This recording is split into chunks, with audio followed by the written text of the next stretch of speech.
बहुत समय पहले की बात है। एक गांव में रोहन नाम का एक लड़का रहता था।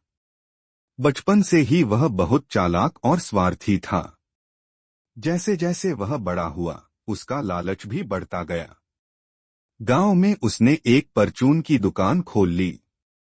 शुरू में उसका व्यापार अच्छा चला और वह जल्दी ही अमीर बन गया। लेकिन रोहन का स्वभाव बिल्कुल नहीं बदला। वह हमेशा घटिया और खराब चीजें लोगों को बेचता।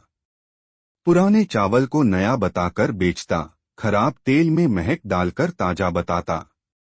गरीबों के साथ उसका व्यवहार तो और भी बुरा था। वह उन्हें ताने मारता और कहता, तुम लोग तो सिर्फ उधार मांगते हो, तुमसे क्या फायदा। कई बार गांव के बुजुर्गों ने उसे समझाने की कोशिश की, लेकिन रोहन ने किसी की बात नहीं मानी। उसे लगता था कि पैसा ही सबसे बड़ी चीज है और गरीब लोगों का कोई मूल्य नहीं। समय बीतता गया। धीरे धीरे लोगों को उसकी असलियत समझ में आने लगी। गांव वालों ने तय किया कि अब वे रोहन की दुकान से कुछ नहीं खरीदेंगे। कुछ समय बाद गांव में एक और दुकानदार आया, जो ईमानदारी से काम करता था। लोग अब उससे सामान खरीदने लगे। रोहन की दुकान में अब सन्नाटा रहने लगा। जो कभी चमकदार दुकान थी, अब धूल और जालों से भर गई। पैसे की कमी के कारण वह अच्छी चीजें खरीद भी नहीं पाता था। उसकी लालच की आदतें भी उसे नुकसान पहुंचाने लगीं। धीरे धीरे उसका सारा पैसा खत्म हो गया।